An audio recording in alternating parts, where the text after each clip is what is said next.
つどもえ戦と巴戦ということになるんですね。いや果たしてどんな決着になるんでしょうか。この後が楽しみでしょうがありません。青錦も足の具合がという心配はあるんですよね。そうですね、終わる前終わってからちょっとね足をこう痛いっていう感じが出ますけど、でもその前はあんまりないですね。そうですね、気力で持ってるのかなと思いますけど、熱海富士元気ですし、霧島もね3敗で追ってますんでね、さあこれちょっとどうなるか分かりませんが、まず法案お願いを申し上げご挨拶いたします。令和8年令和8年7月26日公益財団法人日本相撲協会理事長八角信義。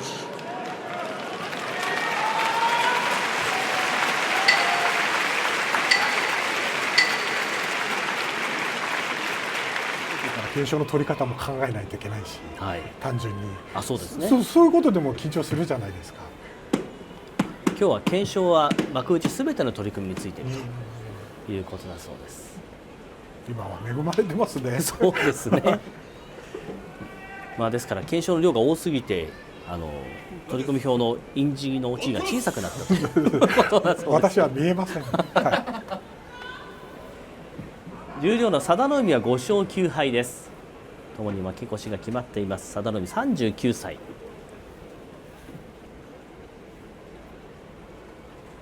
さあいい相撲で締めくくりたい千秋楽。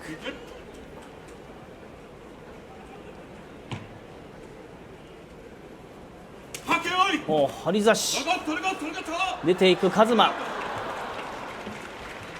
白星で締めくくりました一馬です。張っていきました。張っていきましたね。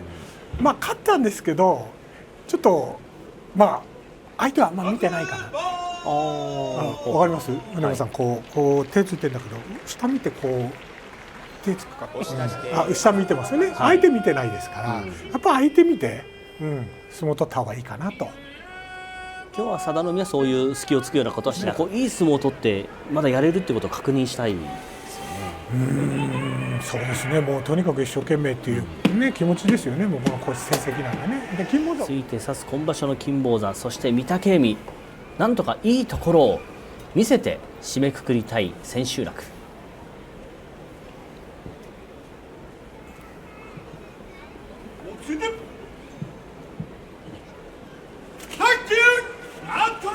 組んだ金峰山寄り切りました。今日も一つついてから組んで前に出ていきました金峰山です。金峰山もこの形でいこうとしてるでしょうかね。そうですね、当たってもろ手ですか。でもちょっと御嶽海が全然力入ってないんで気持ち的にどうなんですかね。自分では一生懸命気力でっていうふうに思ってるんですけど、やはりちょっと体がついていってないなと。で金峰山もました錦富士9勝5敗で千秋楽です。新入幕から一気に上位を狙った時のようなスピードのそうですね、速い相撲が戻ってきたのと、あとはそうですね、青森県出身の関取がなんか妙なプレッシャーかかってしまってかわいそうですよね。我々には計り知れないプレッシャーがあると思います。千代翔馬は相変わらずいろんな動きのある相撲を左上手取りに行くっていうね、今日は最後だに当たっていくんですかね。ついていった千代翔馬、錦富士が前に出ていきます。早いですね。これで2桁になりました。幕内の2桁は2022年の3月以来ということですから、もう4年以上出すんですね。ちょっとアクションいきましょうか。お願いします。これないと千代翔馬手が伸びてしまう。手伸びてまた伸ばしたら長い手で左変わって上手取り行ったりするじゃないですか。でもこの速さがあるからこそ今場所は生きたね、2桁ね、勝てたですか。船山さんなんか相撲協会の人みたいですね。いやそんなもうとんでもない。もう全部開けちゃえばいいのぐらいに持ってますけど。朝紅龍もね、弟上がってくるから一つもね上上がりたい気持ちありますよね。弟がいい相撲。今年春場所に対戦がありまして、この時は下手を引いた朝紅龍の下手投げが決まりました。中に入った相撲でした。じ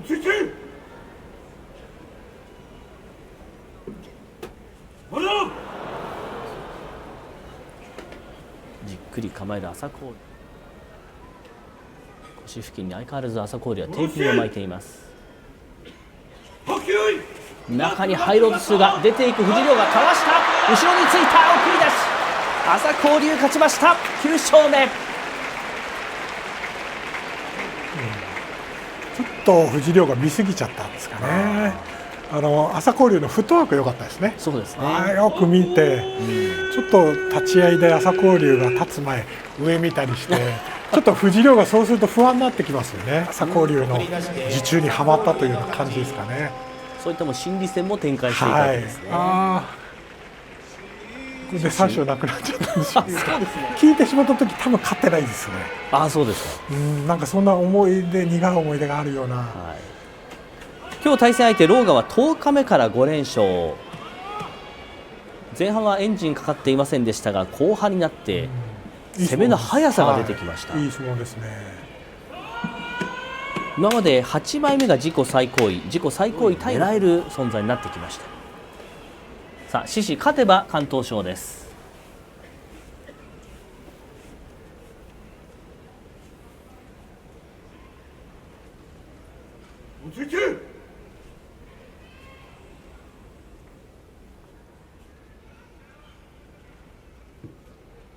なかなか手をつけません。踏み込んでまわしを引いたローガ、頭をつけて左の下手、右の上手も深いところ引きました。ローガ十分、獅司こらえる、投げを打つ獅司、投げの打ち合いはローガ寄り倒し、獅司3勝を逃しました。自分十分の右四つじゃないですよね、ローガね。左四つでも上手を取っての、取り方が良かったかな。ちょっとタッチペンいきましょうかね。タッチペン解説お願いします。なんていうのかな、勝負ができないんですよ。まだそこまで学んでないっていうかね。そこはやはりローガの方がうまいかなっていう相撲でしたよね。ただ自分の四つじゃない右上手で投げましたもんね。そうですね。この休まず攻めるというのがローガのこの終盤のいいところですね。やっぱ立ち合いの角度ですよ。角度もういいなって思ってたんですけど言わないでいたんですけど立ち合いについてはなんか本人もすごく悩んでいて、変えようとしていたそうなんですが。そうですね。それを結果が出てるんでいいんじゃないですかね。今日ね、負け越した人もね、あまりそこは関係ないですね。関係ないし、僕らの時代は勝ち越した人しかできないですよ。そうだったんですか。あと幕内とか、そういうルールがあったんで、ルールって別にないですよ。書いてるわけじゃなく、自分たちの中ではね、あまり大きい力士ではないのに、そこは朝白龍分かってるんでね。朝白龍の腰があまり良くなかなという。そうですか。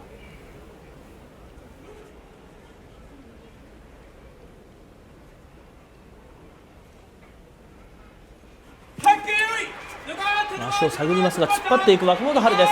若元春が前に出ていく。体を入れ替えた。朝白龍寄り切りました。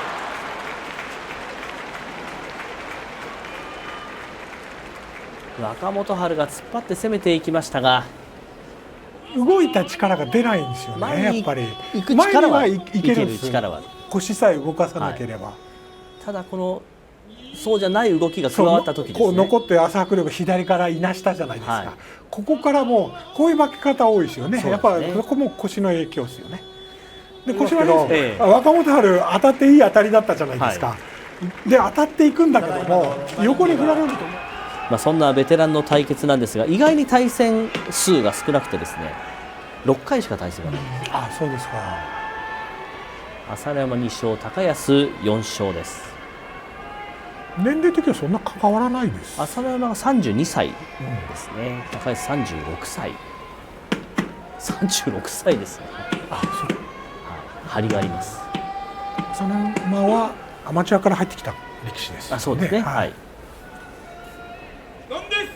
近畿大学を出ている朝乃山。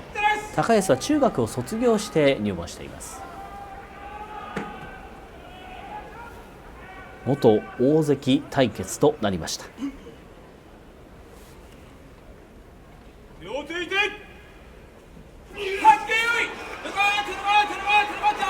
足を引いて右四つ、上手が伸びている高安です。朝乃山は上手に手がかかっていません。朝乃山はまわしを引いていません。高安がうまく阻止しています。動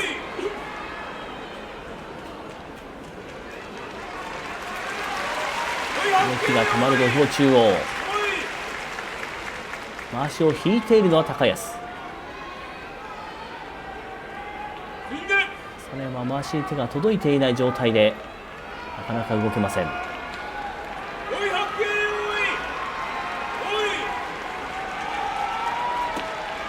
今下手に手がかかりません。高安の上手はだいぶ伸びています。今まわしを取り直そうとしますが、それも叶いません。ちょっと距離がありますね。朝乃山が強引に出ようとしますが、高安こらえます。下手はがっちり引いている高安。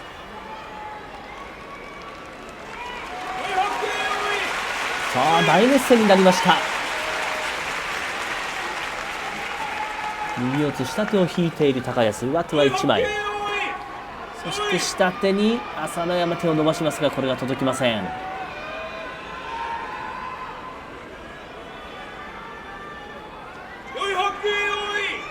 高安の大きなお腹があります。なかなか回しに手が届きません。朝乃山、長くなってきましたベテランの対決。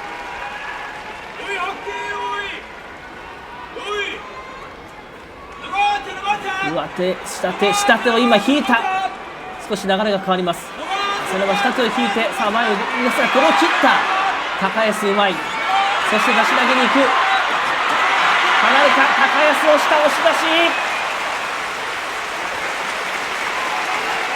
ベテランの対決はどうでしょう、うまさで上回った感じでしょうか。うまいですね。高安がね、ちょっとアクションいきますかね。はい、お願いします。これ肘をずっと張っとくって、しかも全部取って肘張っとくって、これ疲れるんですよ。そうですね。そのをこのベテランがやるとかね。ほうほうほう。その相手に伝わるから、あ、ここは静かにした方がいいです。見せ場です。ここは解説が邪魔なところです。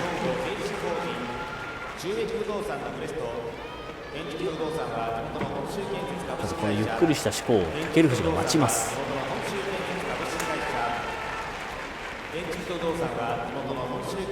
仕切り線ペンキで塗ってますね、呼出さんが。仕切り線のところで滑る。そうですね。はい。さあ今場所活躍した琴恵光、武富士ともに10勝4敗。勝った方が敢闘賞受賞です。少し右を下げてダッシュを効かせたい武富士。中に入ろうとしますが阻止した。しかし出ていった琴恵光。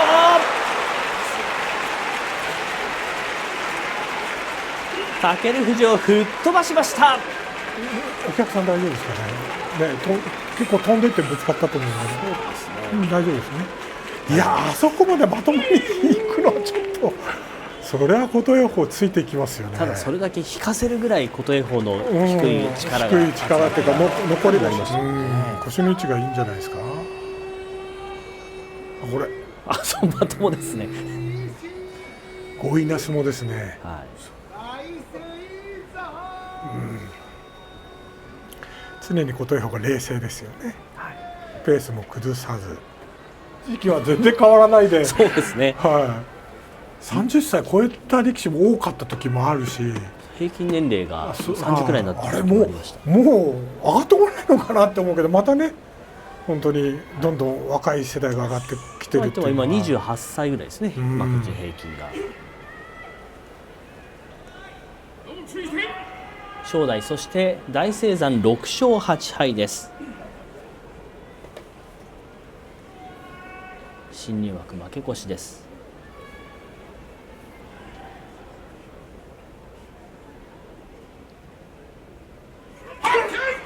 頭から当たった大青山、上手を引いた。引きつける大青山が出ていく。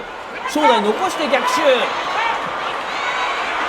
正代寄り切りました。大青山ここぞと勝負をかけましたが、そこを残して逆襲するのが正代です。正代にもろ差しになられ寄り切って正代のそれでも勝ち。その中でなんとか6勝は挙げた大青山ですから、そうですね、もう少し苦しむかなと思ったんですけど、ここでねさすがに正代させてたら力発揮できますんで、ちょっと上手も遠いですよね。ですがちょっと力不足かなという感じですね。まあでも新入幕ですよね。そうです。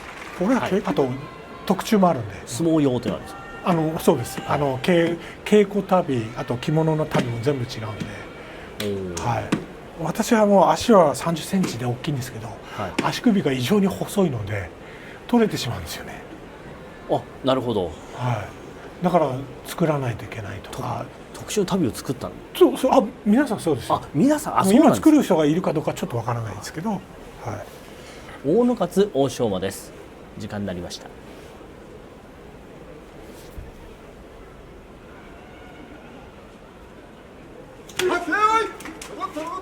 押していく欧勝馬、少し引きを見せます。押し上げる大野勝もついていきます。欧勝馬が距離を取ります。得意の距離、欧勝馬の形に引き込んでいきます。押しました。押し出して欧勝馬勝ちました。大野勝は欧勝馬ペースに引き込まれたまま力を出せませんでした。4勝11敗、欧勝馬7勝8敗です。このレスリングっぽい形がレスリングのタイミングですよね。そうですね、こう自重にはまると大野勝も当たっていこうとしてるんですよ、だけどもちょっと相撲のタイミングと違うし、こう当たりにくいのでこういう感じに見えてしまうんですよ。っていうことはやはりもう欧勝馬の術中にはまっちゃってると思うんですよね、動きが。あそこから何かこう自分のペースに持ち込むのも難しくなってくるんですよ。それは当たっていくってことでしょうね。当たっていく、なんか自分のペースじゃなくて相手腰で自分の相撲を取り切れてない感じの14日間が過ぎました。そしてもう千秋楽です。宇良と阿炎です。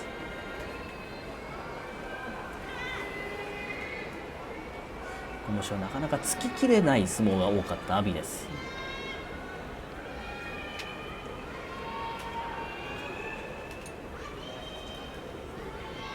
今日はついていく阿炎、突きます。ついていく、突き切った。ようやく千秋楽で自分の相撲を取り切ったような阿炎、7勝目を挙げました。もう懐入られたくないからですね。ちょっとタッチペンでいきますか。はい、もうね、お願いします。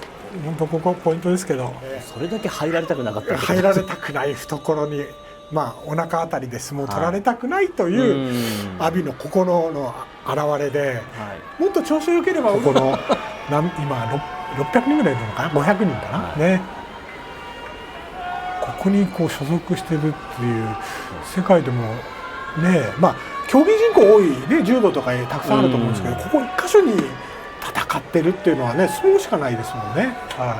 相撲の世界に入ってくるだけでもいろいろ勝ち上がりながら入ってくるわけですから。翔猿一山本です。時間です。手を伸ばす一山本、引いた。翔猿残します。さあついていく、突き切りました。さっきの阿炎の相撲の突きとは違うんですよね、一山本は。そうですね、突きたいんだけども離さないっていう突き方ですよね。翔猿と宇良に対してのこの、突くというか手を伸ばして押す感じ、ひっついてる感じです。分かりやすく言うと、突き放すよりは距離を取る。そうですね。翔猿も一発狙ってましたよね。そうするとね、いつもみたいにゆっくりできないので。そんな影響があるんですね。ありますあります。はい。だいたい何分ぐらい出番っていう感じでこう逆算して調整していくのが早くなってきちゃう。早いので。さあもう軍配返りました。豪ノ山、平戸海。過去平戸海が7勝、豪ノ山が3勝です。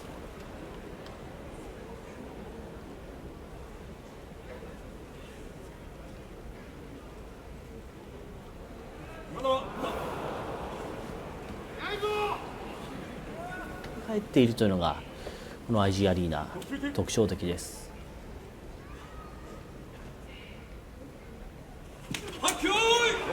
手を伸ばす豪ノ山、豪ノ山突っ張る、豪ノ山突っ張る、押し切りました。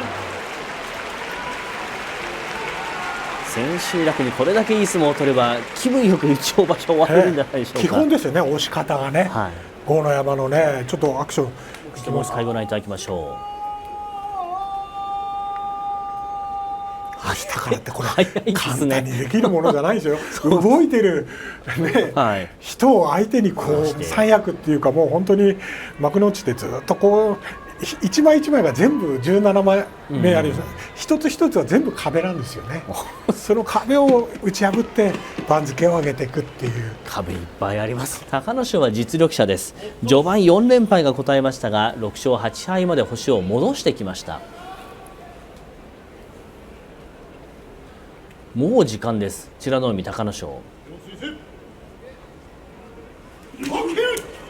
回しに手がかかった。しかしこれは切れました。美ノ海勝ちました。隆の勝、この悔しそうな表情。左手上手が早かったんですよ、タッチペンできますか。はい、お願いします。そのタッチペンだと分かりやすいと思うんで、だから伸ばせないですよね。あと刺したりできないので、これいや このアングルの方が良かったな。今のアングル分かりやすかったですね。分かりやすかったと思います、たった一つのこの勝ち越さないと上げられないというのもなかなかルールとしては。私たちの時代なんかやはり2桁っていうのが多かったですよね。2桁、10勝しないとなんか3勝もらえないっていうイメージが強くて、すごく厳しかったですよね。技能賞とかも今以上に厳しい。2桁欲しい。ここで殊勲賞勝てば、藤野から表情を見ていますと、もちろんその勝ち越し3勝ということもあるでしょうが、目の前の一番にこう集中している感じが、そうですね。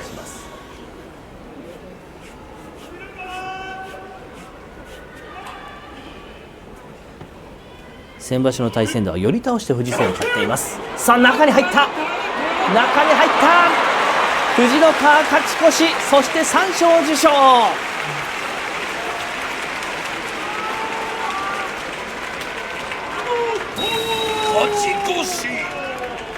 いや早い早い。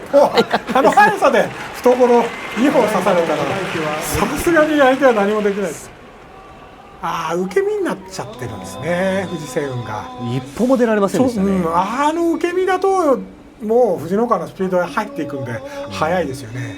明日見てるタイミングですか。タイミングとやっぱり相手見てなきゃダメですよ。あんのかなというぐらい立ち当たれてないですね。力が入ってないですよね。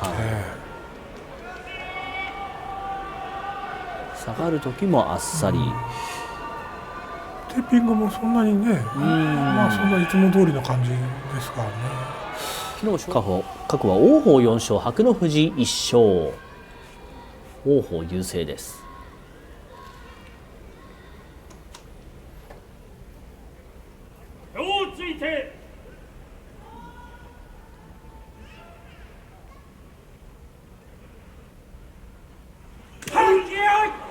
今日張っていくが中に入った伯乃富士。王鵬小手投げに行く、押し倒しました。伯乃富士勝ちました。9勝目です。王鵬は2勝13敗、あそこで崩れてしまうところが力入ってないですもんね。そうですね。動こうという気持ちもあるんですけども、相手が速いですもんね。左差すのも速かったですね。伯乃富士の勝ち。当たりからこの刺身のうまさ、重たいのもあるので調子悪いというのはもうね明らかに分かっているので、そこで伯乃富士はもろ差しで大きいからこう動いてやるの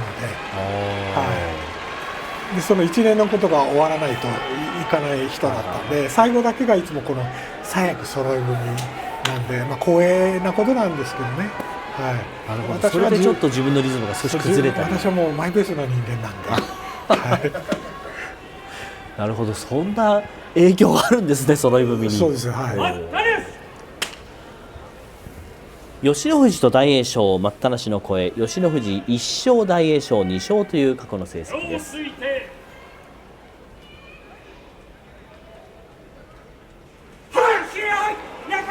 大栄翔を突っ張る、吉野富士もなんとか残します。大栄翔が突き切る、吉野富士少しバランス崩した、しかし逆襲だ、叩いた、大栄翔勝ちました。吉野富士はこらえて回り込むのが精一杯、最後はバタッと土俵を這う形になりました。いい相撲でしたね、大栄翔ね、突っ張りもいいですし、相手よく見てますよね。今場所の吉野富士、足揃ってますよね。でも歩幅が狭いですけど、いい相撲取るんですけど、これちょっと上半上しかこれ引いちゃいましたね。終始も大栄翔のペースでした。最後の最後、大栄翔なんか今場所一番いい相撲ですね。そうですね。はい。大栄翔らしさが戻ってきました。足揃ってないのでいなしやすかったですよね。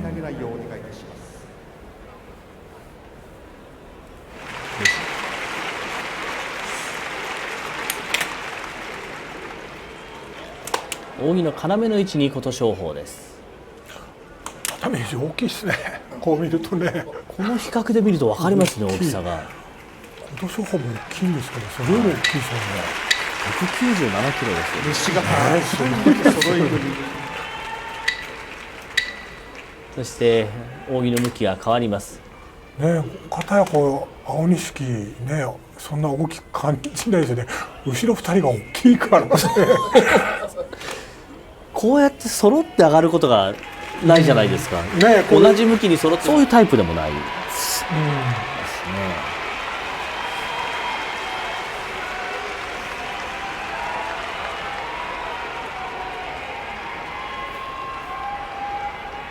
リズムもいいですもんね、熱海富士ね。さっきも土俵下でもこうずっとリズム取って、花道もこう左右胸を取ってこのリズムっていうのも狂うと相撲の流れが変わってきてしまうので、自分が思うようにいけないんですよね。そういった意味からもその調子の良さ、あるいはこう自信みたいなところが、自信ですね。一気に熱海富士が出ていくのか、こうかわしたりするのうまいからね、青錦が。さあ青錦の立ち合いがどういう選択になるのか、そこもぜひ皆さんご注目ください。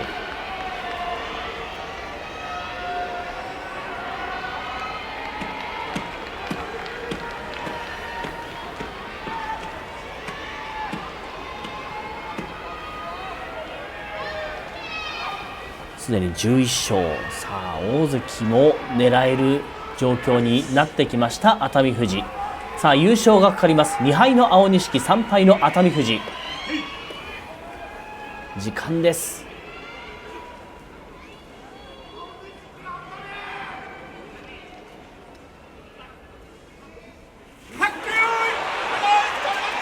低い青錦、出るのは熱海富士だ。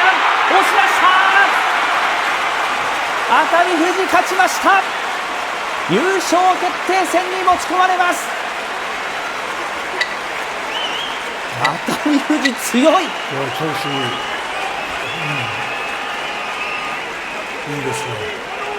この自分の体の使い方、何かって、胸から当たってるじゃないですか。今まではそのままついていってるんだけど、今日は突き放してますよね。突き放して思いっきり突き放してますけど、そこで青錦はやっぱり状態上がっちゃったんで、そこをスーッて腰から出ていくっていうのがうまさですよね。いやー、これはちょっと大関相撲じゃないですか。当たっていくんだけど、当たって突き放して、この青錦もね、突き押しよかった。これ引いたのが敗因です。もう青錦が負けたのはこの相撲に、そこをすかさずスッて出ていく。青錦にしてはこう珍しく我慢が効いてないのはやはりこう足の状態。足力入らない、苦しいですよね。だから押っつけて手だけの力ができないじゃないですか。全身使うから、そこでどうしてもパッて引いちゃったんでしょうね。今場所一番前半の感じだったらもうちょっと勝てそうな感じの相撲もあったんです。立ち合い当たらないで浮いた相撲、浮いた立ち合いするからですね。そこをちょっとどうにかしなければいけないんじゃないかなと私は思うんですけどね。そこを考えると今日は霧島早く回し取って中に入って相撲を取りたいですかね。霧島16勝、琴櫻9勝と霧島がリードしています。大きな琴櫻相手に霧島が上手にそうですね。ただ琴櫻もね、勝ち越したからってこの一番に勝てばまた自分の評価も変わりますから。そうです、存在感を示さないと。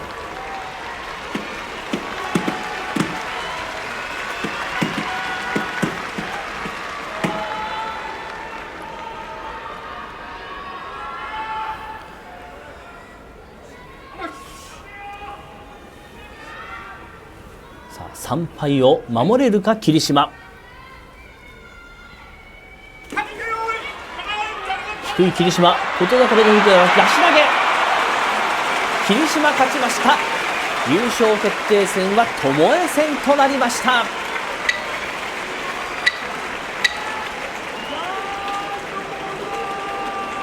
低く当たって左の浅いいいところを取りました。出し投げで崩して勝ちました霧島です。ただいまの決まり手は寄り切り。気持ちの余裕があると言いますか。ただ水3人で戦いってね、最初そのくじがあるから、ね、予測するのも難しいけど、正直言ったらそうですね。今検証は何かかってからずっと喋ってましたもんね。そう、なんかある意味羨ましいですよね、たくさんかけていただけるというのは。それはもちろん名誉なことでもあります。応援、そして期待がかかっているのがその検証です。それが形になったものです。名古屋場所結びの一番です。横綱大野里、関脇琴勝峰。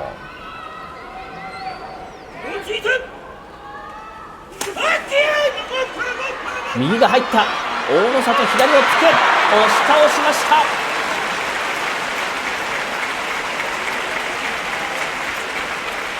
千秋楽、いい形で締めくくりました大野里です。右差しの左のね、おっつけですかね、あれが良かったですね。こういう形を貫いていけば、押し倒して大野里の勝ち。当たって右が入りました。これ左のおっつけですね。弓取式は神戸であります。琴勝峰も踏ん張りきれませんでした。膝あんまり良くないんですかね、琴勝峰。そこら辺は場所中なので何のそうなんですね。その思いもあるでしょうね。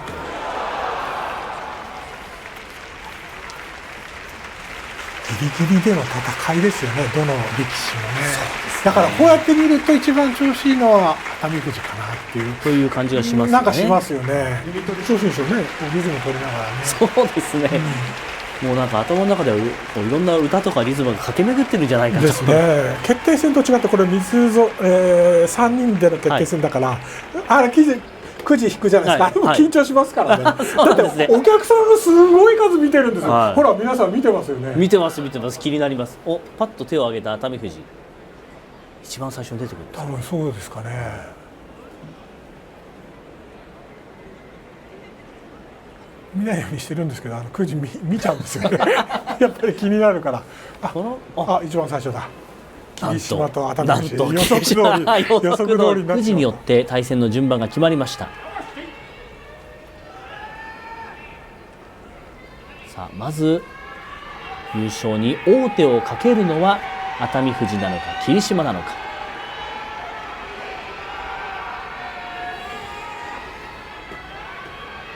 勝った力士が次青錦と対戦します。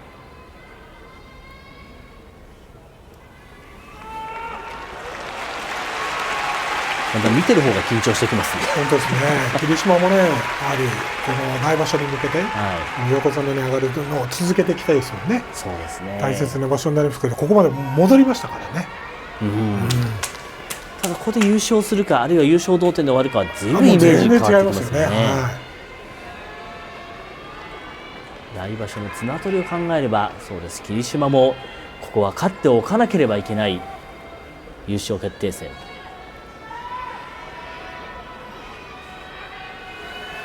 熱海富士が優勝となれば来場所は大関取りの声がかかるかもしれません。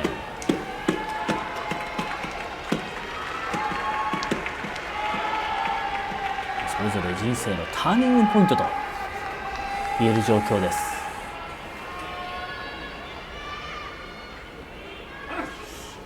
さあ待ったなしの声がかかりました。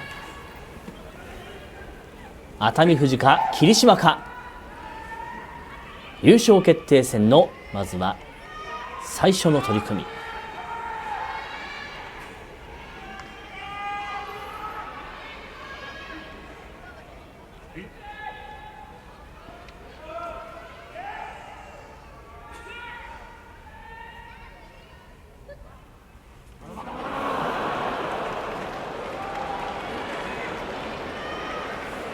熱海富士が突っかける形になりました。さ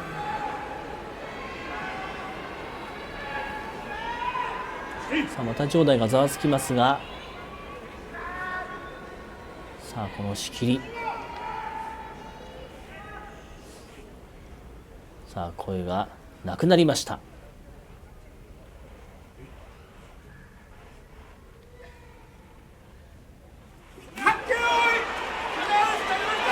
熱海富士が前に出ていく。しかし中に入った。しかし構わず出る。熱海富士勝ちました。ひたすら前に出て霧島を土俵の外に持っていきました。タイミングは良かったんですけどね、霧島の立ち合いのね。一発目も先に熱海富士、そして青錦は怪我で苦しみました。その場所で優勝を飾ることができるのか。大関復帰を決めたと同時に、さあ優勝もなるかどうか。熱海富士から見たらリベンジですよね。そうですね、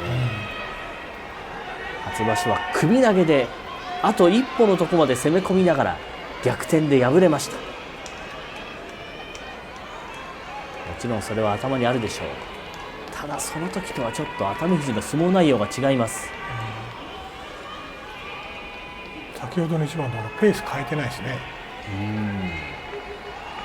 熱海富士がね。このペースはもう相手が誰かがずらすってことはできない。本当はね、番付の人が後から塩まくんだけども、このペース自分のゾーンに入ってますよね。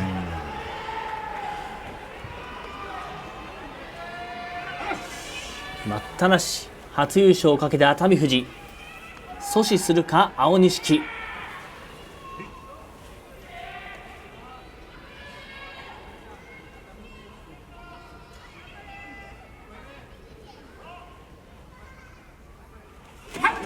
まわしを探った。まわしを引いた青錦、食いついた。中に入る。中に入った青錦、寄り切った。青錦勝ちました。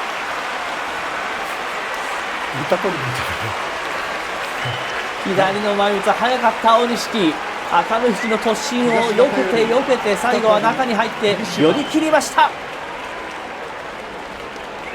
や、ここ一番の集中力といいますか、あれしか攻略法ないから、それをちゃんとやるっていうのはすごいなって聞いてませんか。なんかテレパシーで飛ばしたんですかね。でもこの一番後難しい。あるいは霧島が攻め込んだところを青錦ギリギリで残して肩すかして勝ちました。この終わったすぐで、霧島の対戦を頭で考えないといけないんで。そうですね、取れば一番取れば状況って変わってくるので、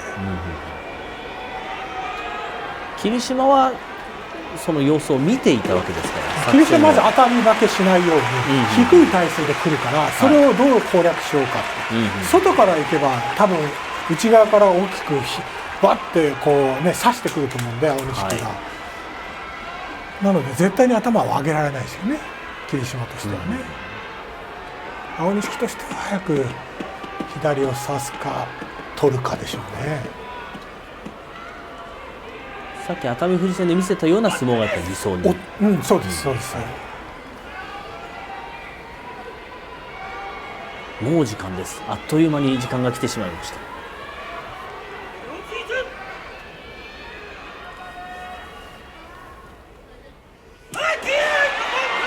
左を取った青錦、頭をつけている。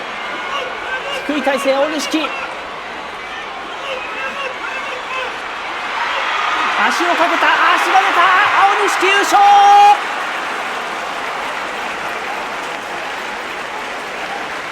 苦しみながら優勝を手にしました青錦です。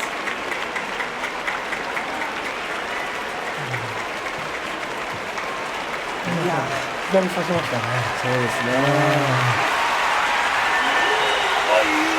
この状況で自分の相撲を取り切るこの強さ、有言実行ですよ。10勝じゃなくて優勝ですってね。いや師匠が言うそんな簡単なことじゃないじゃないですよ。すごいですね。まだ22歳の青錦、この気持ちの強さ、そして技術、青錦が優勝を決めました。ご覧いただきましょう。こう当たってもう一番左差すっていうのはこれ嫌じゃないですか。霧島が一番嫌がる体勢ですよね。はい、ただ今場所もそうなんですけど、この体勢だから左の足に負担かかってるんですよ。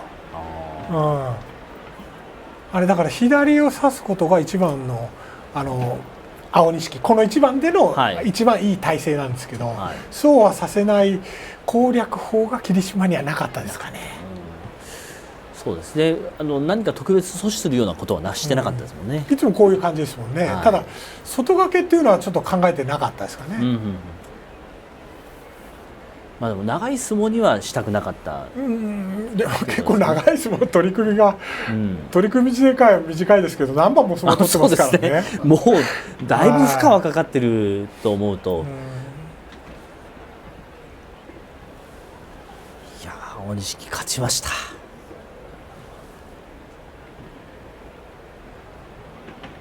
最後なんか吠えてますね。何かねお話ししたんだと思いますけども、まあよくやりましたよね。そうですね。ここの状態が良くない中でのねこのような相撲を取るのはもうお客様が一番喜ぶ仕事じゃないですか。ちょっと心を震わされるような、そんな青錦の素晴らしい相撲だったと思います。ではこの後は原田さんの選ぶ今日の一番、そしてアベマでは表彰式優勝パレードまで全部お届けします。